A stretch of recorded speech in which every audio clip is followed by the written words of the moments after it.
மதன் விவகாரத்தில் ஐஜேகே நிறுவனர் பாரிவேந்தரிடம் காவல்துறையினர் இன்று விசாரணை மேற்கொண்டனர். அவர் சைதாப்பேட்டை நீதிமன்றத்தில் ஆஜர்படுத்தப்பட்டார். இதுபற்றி கூடுதல் விவரங்களை தர செய்தியாளர்கள் இணைந்திருக்கின்றனர். முன்னதாக செய்தியாளர் தியாகச்சமலிடம் பேசலாம். செம்மல், இது குறித்த விவரம் என்ன? திவ்யா, இந்திய ஜனநாயக கட்சி நிறுவன தலைவர் பாரிவேந்தர் இன்று காலை 8:30 மணி முதல் மாலை வரை போலீஸ் விசாரணையில் முழு ஒத்துழைப்பு அளித்ததாக போலீஸ் தரப்பில் தெரிவிக்கப்பட்டது. விசாரணை முடிந்து மீண்டும் சைதாப்பேட்டை நீதிமன்றத்தில் ஆஜர்படுத்தப்பட்டார். தற்போது நமது செய்தியாளர் ரமேஷ் அங்கு இருக்கிறார். அவரோடு இந்திய ஜனநாயக கட்சி நிறுவன தலைவர் பாரிவேந்தரின் வழக்கறிஞர் உள்ளிட்டோர் இருக்கிறார்கள். அவரிடம் பேசலாம். ரமேஷ், தற்போது இன்றைய சட்டரீதியான நடவடிக்கைகள் என்ன மாதிரியான நடவடிக்கைகள் நடைபெற்றன? ஜாமீன் மனு நாளை விசாரணைக்கு வரவிருப்பதாக தகவல்கள் எல்லாம் வெளியாக இருக்கின்றன. அது பற்றிய முதற்கட்ட தகவலை பதிவு செய்யுங்க. அதை மேற்கொண்டு மற்ற பல விஷயங்கள் பற்றி பேசலாம். ரமேஷ்.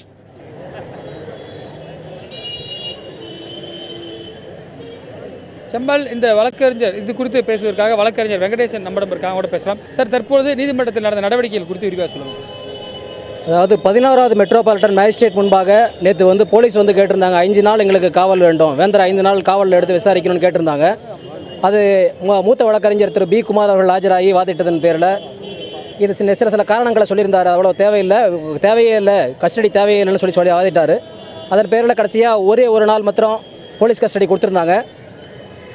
காலை 7:30 மணியிலிருந்து மாலை 5:30 வரை முன்பாகவும் பின்பாகவும் கண்டிப்பாக மெடிக்கல் டெஸ்ட் எடுக்கணும் அப்படின்ற நிபந்தனை, அது இல்லாமல் எந்த கையெழுத்தும் வாங்கக்கூடாதுன்னு நிறைய நிபந்தனைகளை விதித்து போலீஸ் கஸ்டடி கொடுத்துருந்தாங்க. இன்றைக்கி அதை போலவே காலையில் 7 மணிக்கு போலீஸ் கஸ்டடி எடுத்தாங்க. மருத்துவ பரிசோதனை செய்தார்கள், வேந்தரை விசாரித்தார்கள். 5:30 மணிக்கு மருத்துவ பரிசோதனைக்கு பிறகு கோர்ட்டில் ஆஜர்படுத்தி மீண்டும் ஜுடிஷியல் கஸ்டடியில் எடுத்துட்டு நாளை பெயில் பெட்டிஷனை கேட்கறதாக மேஜிஸ்ட்ரேட் சொல்லியிருக்காரு. அது நாளை மதியம் 2:30க்கு 11th மெட்ரோபாலிட்டன் மேஜிஸ்ட்ரேட் முன்னிலையில் வரப்போகுது.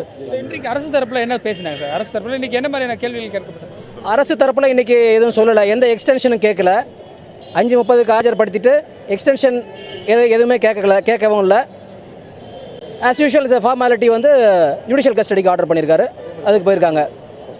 சரி, இப்போ ஏற்கனவே நம்ம சொல்லியிருந்தோம் 69 கோடி டெபாசிட் பண்ணுறதா சொல்லியிருந்தோம். எந்த அடிப்படையில் நம்ம இந்த 69 கோடியை டெபாசிட் பண்ண முன் வந்திருக்கோம்?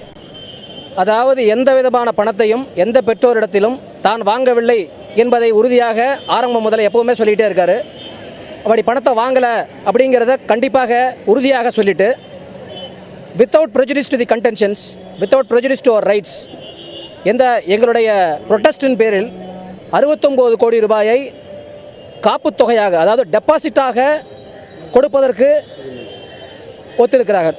அதுதான் நீதிமன்றத்தில் டெபாசிட்டாக கொடுக்கறதுக்கு ஒத்துருக்காங்க பெற்றோர். ஏன்னா நேற்று உயர்நீதிமன்றத்தில் கேட்கும்போது பெற்றோர் இவர் கேட்டார், பால் கனகராஜ் அவர்கள் கேட்டார்கள், இந்த பணத்தை இங்கேயே பிரித்து கொடுக்கணும்னு கேட்டார்.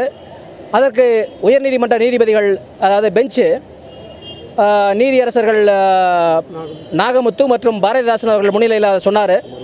அதற்கு அந்த அமர்வு முன்னாடி சொல்லும்பொழுது பெற்றோர்கள் உண்மையிலே பணம் கொடுத்தார்களா, யாரிடம் கொடுத்தார்கள், கொடுத்த பணம் இவரிடம் வந்ததா என்று நிறைய விஷயம் புலனாய்வில் தெரிய வர வேண்டியிருக்கிறது. அதனால் அந்த மாதிரியான எங்களால் இப்பொழுது சொல்ல முடியாதுன்றதை தீர்க்கமாக சொல்லிட்டாங்க. நாங்களும் அங்கேயே உயர்நீதிமன்றத்திலே நேற்று 69 கோடி ரூபாய் டெபாசிட் காப்புத் தொகையாக டெபாசிட் பை செய்கிறோம் என்று தான் சொல்லியிருக்கிறோம். இது ஒத்துக்கிட்டோம் அப்படிங்கிற அடிப்படையில் எடுத்துக்கக்கூடாது. பணத்தை பெறவில்லை என்று உறுதியாக சொல்லிவிட்டோம். எந்த சூழ்நிலையிலுமே நாங்கள் பணத்தை பெற்றுக்கொண்டோம் என்று சொல்லவில்லை.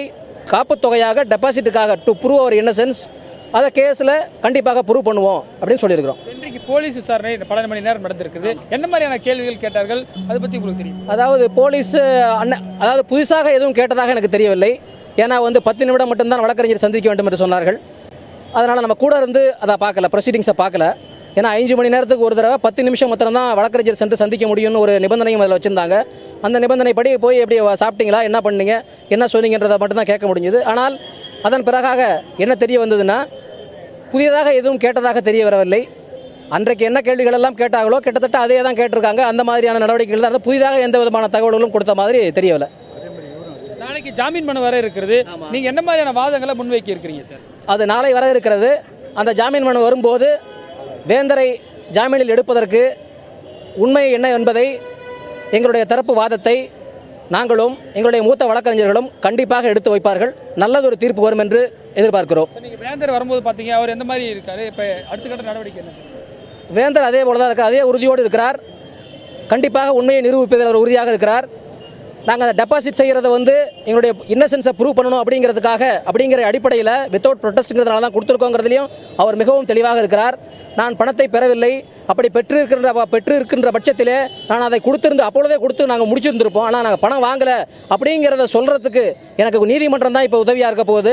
அதற்காகத்தான் இந்த டெபாசிட்டை நான் பண்ணுறேன் அப்படிங்கிற உறுதியோடு அதை கொடுக்குறாரு. நீங்கள் நிறைய கம்ப்ளைண்ட் கொடுத்துருந்தீங்க, மதனை வந்து கண்டுபிடிக்கணும், அது மட்டும் இல்லாமல் அவங்களோட உறவினர்களை விசாரிக்கணும்னு சொல்லிங்க. அது எந்த அளவுக்கு காவல்துறை விசாரணை இருக்குது? நாங்கள் அந்த கம்ப்ளைண்ட்டை ஃபைல் பண்ணிட்டோம். அதாவது என்றைக்கு மதன் காணாமல் போனாரோ, என்றைக்கு காணாமல் போனதாக சொல்லப்படுகிறதோ அதற்கு அடுத்த நாளே மதன் மீதும் அவர்களை சார்ந்தவர்கள் மீதும் கண்டிப்பாக நடவடிக்கை எடுப்பதற்கு வேண்டும் என்றும் எங்களுடைய கல்லூரி நிர்வாகத்தின் பெயரை கெடுப்பதற்காக நோக்கத்தோடு இந்த நடவடிக்கை நடந்திருக்குன்னு சொல்லிட்டு நாங்கள் கம்ப்ளைண்ட் கொடுத்துருக்கிறோம். அந்த கம்ப்ளைண்ட்டில் இதுவரை என்ன நடவடிக்கை எடுத்திருக்கிறது என்பதை அனைவரும் அறிவார்கள். கம்ப்ளைண்ட் நடவடிக்கை எடுப்பார்கள் என்று எதிர்பார்க்கிறோம். செம்மல், நீங்க கேட்டிருப்பீங்க, இன்றைக்கு நடந்த வாதங்கள் குறித்து வேந்தர் தரப்பு வழக்கறிஞர் நம்மிடம் விரிவாக பேசியிருக்கார். செம்மல் ரமேஷ், குறிப்பாக வழக்கறிஞரிடம் மேலும் சில விஷயங்கள் குறித்து கேளுங்க. அதாவது வைப்புத் தொகையாக 69 கோடி ரூபாயை செலுத்துவதற்கு பாரிவேந்தர் தரப்பு ஒப்புக்கொண்டிருக்கிறார்கள். ஆனால் இந்த வழக்கினுடைய பின்னணி எடுத்து பார்க்கும்போது SRM நிறுவனத்தில் சேருவதற்காக மாணவர்களிடமிருந்து காணாமல் போனதாக சொல்லப்படக்கூடிய மதன் வசூலித்த பணத்தின் தொகை என்பதை ஓரளவுக்கு இதோடு ஒப்பிட்டு அவர்கள் சொல்கிறார்கள். இந்த அடிப்படையில் தான் எதிர்த்தரப்பு பாரிவேந்தர் தரப்பு பணத்தை டெபாசிட் செய்ய ஒப்புக்கொண்டது, வைப்புத் தொகையாக கொடுப்பது என்பது அவர்கள் தவறை ஒப்புக்கொண்டதாக ஆகும் என்று பல்வேறு தரப்பில் செய்திகள் எல்லாம் சொல்லப்படுகின்றன. அந்த செய்திகள் பற்றி பாரிவேந்தர் தரப்பு வழக்கறிஞர்கள் என்ன சொல்கிறார்கள்? குறிப்பாக அந்த வைப்புத் தொகை எதற்காக செலுத்தப்பட்டிருக்கிறது, அதனுடைய நோக்கம் என்ன என்பதை மீண்டும் ஒரு முறை திரு வெங்கடேசனம் கேளுங்க. ரமேஷ், மீண்டும் அவர்கிட்ட பேசலாம்.